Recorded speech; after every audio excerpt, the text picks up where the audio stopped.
жерге жинап отырған баршаңыз мен үшін шын жүрексіздер, жаңадан туған жас облыстың жұлдызын жағатын сіздерсіздер.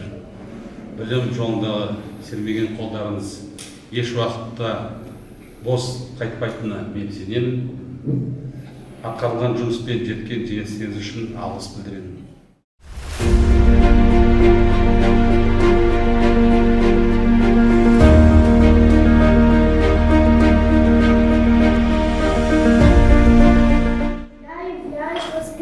Школы-интернат для детей-сирот от имени детей и наших пап, мам, хочу поздравить вас с наступающим Новым годом.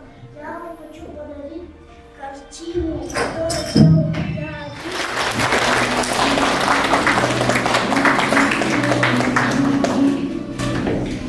Идите к нам. Обязательно.